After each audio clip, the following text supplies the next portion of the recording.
Hey, it's Rick Kettner here, and in this video, we're going to go over 7 content marketing mistakes that beginners make. Now, I'm coming at this from the perspective of having done content marketing for 15 plus years, but more recently, I started building my own personal brand for the first time. So I'm actually going back through these kinds of mistakes and experiencing them firsthand for the first time in a while. So I'll both be drawing from my former experience, having built multiple businesses, working with co-founders and working with other team members, having them be the face of the business, and me focusing more on the strategy. And some of this is also coming from fresh experience, having done this on my own now over the last 5 or 6 months, building up my personal brand. So hopefully that unique perspective will provide some value for you. Now, if you're interested in learning more about how to build and grow your business, I recommend that you subscribe to the channel and turn on notifications so that you don't miss out on future videos. But let's dive into the list. Mistake number 1, trying to grow too many platforms at once. This is a very, very common mistake in content marketing because there's this natural desire to just create content and share it out as much as possible. And the problem here is that it overly emphasizes the content itself. There's this idea that maybe we just film a video, we transcribe that into text, we take the audio and publish that as a podcast, and we just blast it out everywhere, and we make maximum use of the content. But the problem is, content marketing is about so much more than just the content. It's also heavily reliant and heavily dependent on understanding strategy depending on the type of content. So for example, if you're running a company blog and you really want to get into successful blogging, you need to learn everything from how to write great headlines, SEO, guest blogging in order to build some momentum, how to create highly engaged content, figuring out the best format for your specific audience. Maybe it's long form, maybe it's short form, learning more about your target audience and the types of content they need, all kinds of things that are separate from the actual content itself. And a lot of these things are actually platform specific or content specific. So for example, if you were to move from blogging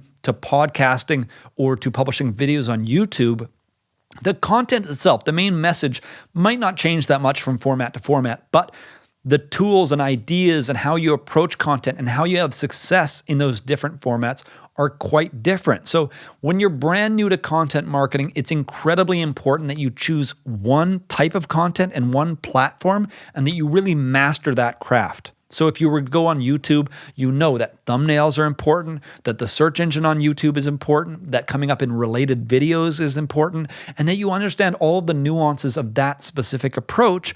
That might not be obvious if you're thinking of just taking that video and repurposing it as a podcast, repurposing it as an article.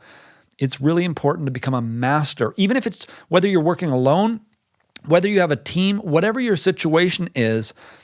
If you're brand new to content marketing, direct all of that effort towards one opportunity until you get momentum. And then eventually, of course, as you build an audience, as you get traction, then you can diversify, spread out, publish on more platforms to reach people in different ways. But when you start, it's incredibly important that you don't spread your efforts too thin and that you get razor focused on one specific strategy so that you can master it.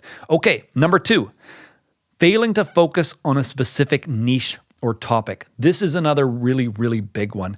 And this is one that is especially an issue for brand new content marketers that don't understand the importance of branding and the importance of, in general, focusing on a niche. So there's 2 real things that come up here. Number 1 is understanding branding. If you can't clearly articulate to people who you are, what you do, and how you can help them, and how you can relate that to a specific category, then it's really difficult for them to categorize your brand in their minds. So for example, with my content, I focus on building a business, growing a business, and some tightly related things to do with entrepreneurship.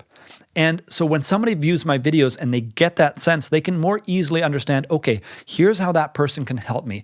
Here's how his videos can address some of my needs. And when it comes to recommending my content to other people, they can do that more confidently because they understand how I provide value and who might benefit from that. But on the other hand, if I was just publishing videos on all kinds of unrelated random topics, it would be really difficult for them to categorize who I am and how I can help. Now, a second big part of this is also how platforms work with brands or how platforms work with topics.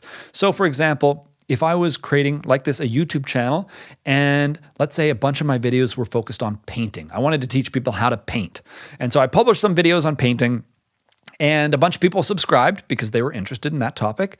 And then all of a sudden I decided, hey, I'm at home anyway. I want to get some more subscribers. I was just going to change the oil in my car, and I've got my camera here. Just going to record that, create a video. Maybe I'll attract some more subscribers. So I go and do that. I publish the video. What happens? Well, of course, YouTube shares that out to my subscribers. They're confused because they thought they were going to learn more about painting. So they may not click on that thumbnail. If they do click it, maybe they think I was going to teach them how to paint a car or something like that. 10 seconds in, they realize, nope, he's just changing his oil, and they leave. All of that sends clear signals to YouTube that even though they subscribed to my channel, my content was not engaging. It wasn't interesting to them. And because of that, YouTube is less likely to keep promoting my content, even to my own subscribers, let alone other opportunities where they might actually try to promote it in related videos, that little sidebar in YouTube. They're not going to share it out to people that might be interested in painting because they no longer know how to categorize my channel. So this is really, really important. You need to focus on one niche so that your brand messaging is clear, so that people understand what you do and how you can help them, and so platforms can work on your behalf to actually promote and share your content. YouTube tracks everything. So do platforms like Medium. So do platforms like LinkedIn. Of course, Facebook tracks everything. Twitter, all these platforms, they look for engagement. Do people watch your videos? Do they like your videos? Do they comment on your videos? Your blog, do they come back to your blog? Do they search for more related topics on Google? Whatever the platform might be, even if it's your own personal blog, Google is the platform in that case. They're the search engine giant. They're the ones often sending you traffic. If they can't categorize what you do and the kinds of content you create, and they can't lend authority to your website as being an authority for a specific niche, then all of that becomes much harder. So it's really important, especially when you're starting out, to focus on one tight niche to get the ball rolling. Okay, number 3, trying to copy what someone else is doing.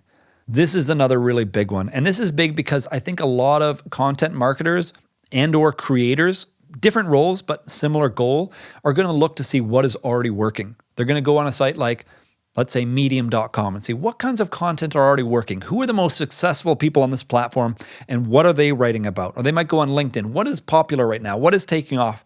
What should I focus on? The problem with this approach is, while it can give you some confidence in your potential for success, is if you're copying exactly what someone else is doing, they're already doing it. They're already solving that need. So if you go and create content, what value are you providing? What uniqueness are you providing? And more importantly, if you're trying to be them, well, you're not being yourself. And if you're not being yourself, you're always going to be at a disadvantage, right? I think there's a saying, something along the lines of, you're the best at being you, something like that. Anyway, you're the best at being you, and they're the best at being them. So if you're trying to copy them, you're at a big disadvantage. And not only that, they have a head start because they've been being them for a long time, and they've been creating that kind of content on that platform for presumably a lot longer than you have.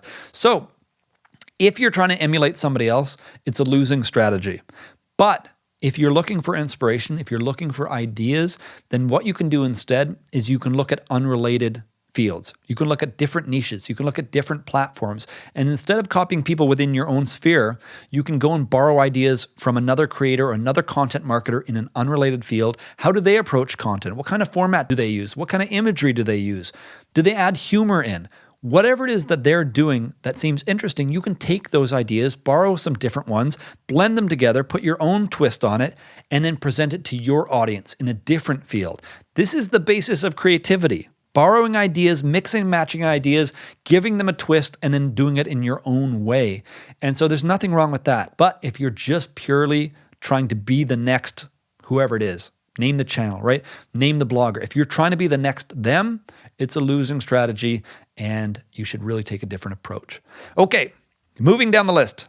Choosing a topic based on current demand. This is another one. Similar motivation, actually, right? It's trying to choose something that is going to be successful. There's already all this demand for this, so I'm going to go out and create this similar channel, or I'm going to focus on the same topic because it's clearly successful. The problem here is a couple of things. First off, there's a bit of a gold rush thing going on here. By the time you realize something's really popular, odds are the gold is gone. And what I mean by that is, other creators have been at it for probably 5, upwards of 10 years, and there's a bunch of content they've already created. They're already successfully getting a lot of the attention and attraction. And so if you go to create content in order to market your business, market your products in that space, you're at a serious disadvantage, and it's probably too late to jump in that party. So instead, you either need to go to a different platform, or More importantly, you probably need to choose a different topic. And another thing relating to this, if you're choosing a topic just based on demand, you probably are not basing it on genuine interest, passion, or having unique skills to bring to the table. And of course, if that is the case, you're at a big disadvantage because you're creating content in a market where other people are genuinely passionate. And content marketing, it's a really fantastic approach to building an audience, but it's a long game. It's a really, really long game. So if it's not something that you're genuinely interested in or passionate about, you're going to have a tough time. So you want to choose something that you have some staying power, you're genuinely interested in, you have something unique to bring to the table. So don't just choose it based on demand, choose it based on an emerging trend. So if you're going to, let's say, follow a popular trend and say, right now, tech videos, very popular. Well, you're not going to do tech videos. You might look at a different spin that you're genuinely interested in. Like maybe you're interested in artificial intelligence, virtual reality, maybe augmented reality, maybe autonomous vehicles. And you choose something like that where maybe it's untapped. Maybe nobody's really cornered the market there in your particular way of making content. Well, then of course you can jump on that. You can go and find an emerging trend, something that's likely to be big in the future, like a new gold rush, create content there, build a brand for yourself, and market whatever it is that you're trying to build, or you just build a following. A lot of content marketing is actually done backwards. You don't start out trying to promote products, you build an audience, then you find out what you can create for them. Anyway, getting a little sidetracked there. Let's move on to number 5. Focusing on high production value too early. This is another really big one. This is a trap that I fall into all the time. There's this need to want to do everything so it has lasting value, and high production quality means you're getting some extra shelf life out of everything you create. Whether this means spending extra time really trying to perfect every piece of content you're producing, or in this case, where I'm creating videos, buying that high-end camera because you need it to be in 4K. Otherwise, in 3 or 4 years, your videos are going to look old. Whatever it might be, there's this tendency to want to create high production value right out of the gate. And the problem with this, there's 2 problems. As with so many of these things, there's 2 problems. The problem is, number 1, you can end up overcommitting yourself to one single approach. And what I mean by that is this channel actually started as a podcast. It started as an audio-only podcast where Jared Falk and I, a former business partner, would sit down and discuss business and marketing books and what we got out of them and what we enjoyed, and sharing some of our life lessons along the way. And he recommended that I set up a camera, that I film it in case we want to promote it on social media. So I did that. I had a camera handy. And eventually, long story short, I ended up feeling like I actually prefer doing video content and I like this format better. So had I been in a position where I couldn't, like I'm fortunately in a position where spending money on a bunch of podcasting gear, I've got some expensive mics over there and some other gear around that was entirely purchased for podcasting. Well, for a lot of people, that might cause them to overcommit on the strategy that they regret. They might end up feeling like they've got sunk cost bias. They're invested in this approach. And even though they now think there's a better option over here, maybe they hired a bunch of writers, maybe they just contracted with a bunch of writers, did a bunch of networking, formed relationships, overpromised to these people that they would have big demand for their articles. And then they realized maybe this podcast thing or maybe this YouTube thing is the better opportunity. Now, there is obviously some benefit to following through and sticking with a plan. But the last thing you want to do is be stuck where you've invested in gear or you've invested in a certain approach when you're brand new. You're just figuring things out. You might end up finding out that that approach is the worst possible way to reach your target audience. So you want to stay nimble. You want to stay flexible. You want to be able to adapt and change. And typically, overinvesting in high production value takes the form of expenses and other things that can make you feel trapped. So that's one part of it. The other side of it, and you might not want to hear this, I certainly don't like reflecting on this, is the fact that most of your early content, despite your efforts, and believe me, I've spent a lot of time and effort trying to make great content, regardless, for the first 3 to 6 months, most of your content you're not going to like. You're going to have learned a lot of very important lessons along the way, things you could not have anticipated in advance. And you're going to wish you could redo a lot of things. But most important of all, you're going to wish you learned those lessons faster. And when I spend endless times writing scripts, I was using a teleprompter for a long time with a lot of my videos. That's an idea I threw out. And I probably could have thrown it a lot faster. But these are the kinds of things you only learn by taking action. You only learn by actually getting in the game. And so all that time I spent creating what I thought was high production quality content that would have a long shelf life. And I do have that content, and I probably won't delete it, even though some of it's pretty cringeworthy. The fact is, you don't know what you don't know. And the only way to learn that is by getting started. And high production value slows that process down because everything's about getting that perfect script or that perfect article or that expensive camera or whatever it might be, and it just slows you down. So if you focus too much on production quality, you can't act fast, you can't adapt quickly, and it puts the emphasis in the wrong place because at the end of the day, after the first 3 or 6 months, you're going to have learned so much that all of that time and energy was largely not a waste, but it was a learning experience, and a learning experience that could have been done faster. Okay, let's move on to number 6. Choosing a platform based on popularity. So this ties in with number 4, choosing a topic based on current demand. In this case, it's choosing the platform, not the topic. And the problem here is, even though a popular emerging platform can present a very interesting and very real opportunity to build your name in a fresh space, right? TikTok is popular right now. It's the new emerging thing. And so you have people like Gary Vaynerchuk recommending that people jump on this new train because it is a genuine opportunity to build momentum on a new emerging and growing platform. And it very likely will be a platform that grows in the future. This particular one might not, you never know. But generally speaking, if it's an emerging platform, it has very real potential. Now, the problem with this approach is sometimes that platform is simply not a fit for your goals, whatever they might be in content marketing. And so jumping on the latest fad or the latest trend is not always the right move. 2 things you want to keep in mind when choosing a platform. Number 1, who you are as a creator or who your business and your brand is as a team. How are you represented and how are you trying to communicate with people? And second, most important of all, where is your audience and how do they like to consume content? And meeting them where they are and meeting them in the way that they want to receive content. So if they watch videos all day and you're trying to publish a blog, or if they like to read and you're on TikTok making 30 or 60-second videos, well, you're probably not going to reach them. And even if that is an emerging trend, that platform is going to grow into the future and eventually attract people. There are platforms today that still, they're very mature, they've been around a long time, and it's still the wrong platform for your specific audience. So just because something is emerging, just because something is growing, doesn't mean it's the best place to be. And as importantly, sometimes a platform is just not compatible with who you are. So for example, take this for example. I like longer form content. I'm big into reading. I recommend books.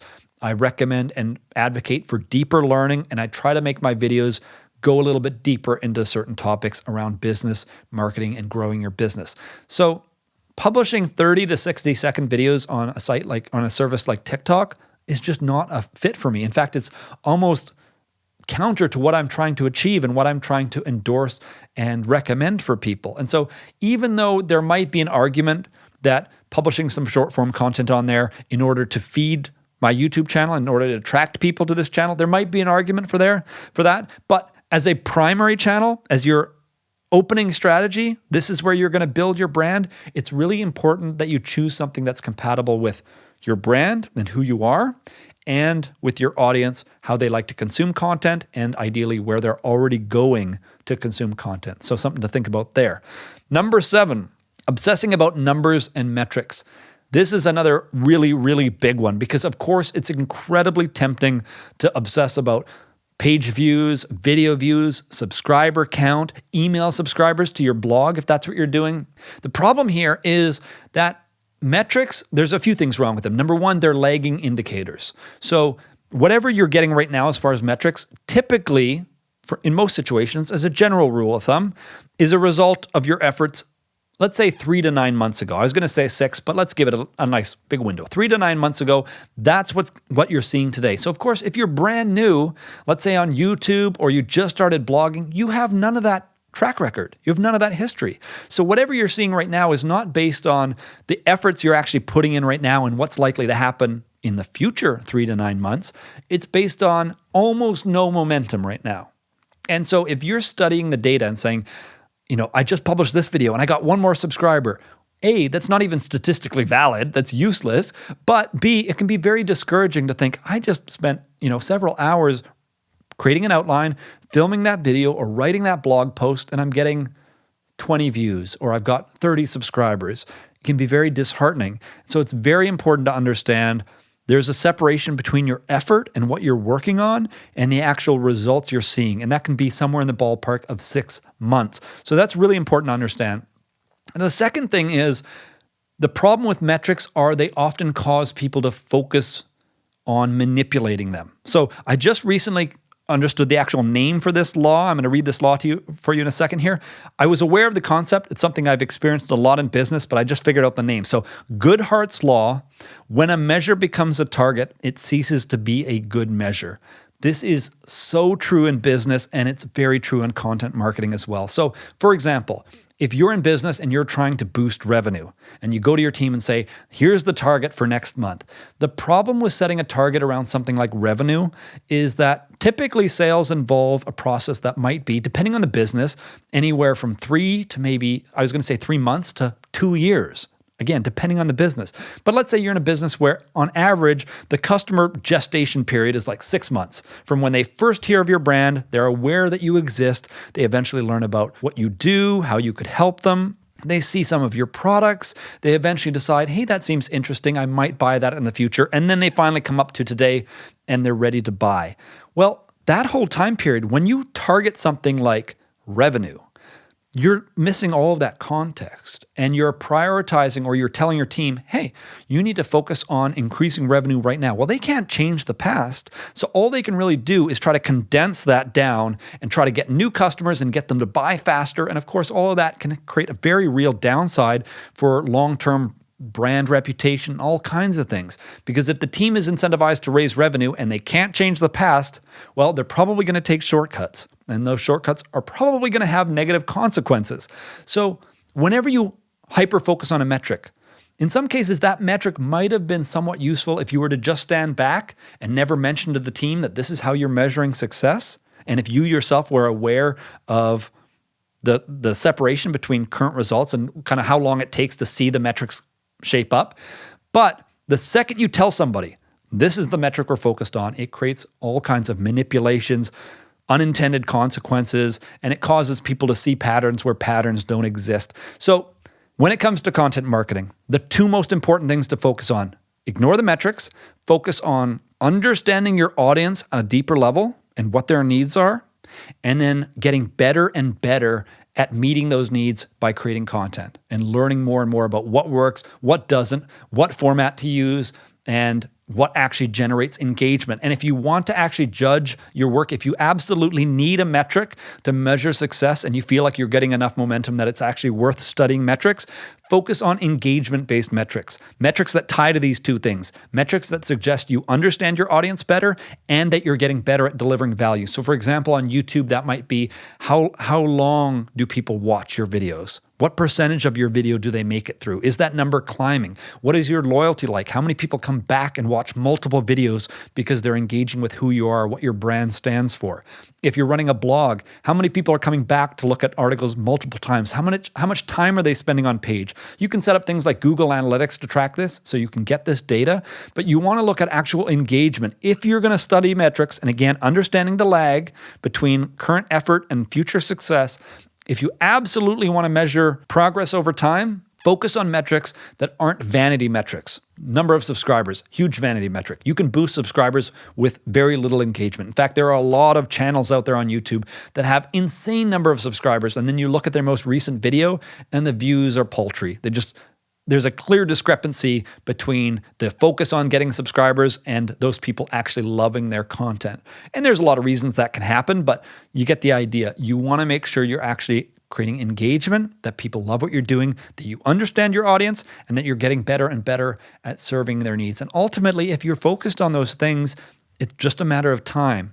Whether that's 3 months, whether that's 9 months, the metrics will start to come in. Just don't obsess about the metrics. Focus on the process. Okay, those are all 7 mistakes from the list. I'm going to quickly recap the list. So we've got trying to grow too many platforms at once, failing to focus on a specific niche or topic, trying to copy what someone else is doing, choosing a topic based on current demand, focusing on high production value too early, choosing a platform based on popularity, and obsessing about numbers and metrics.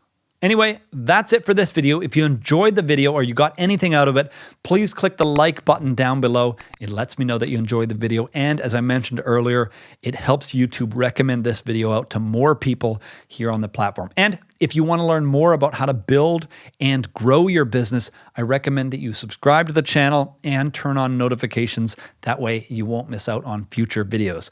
Thank you for watching. And if you did subscribe, I'll see you in the next video.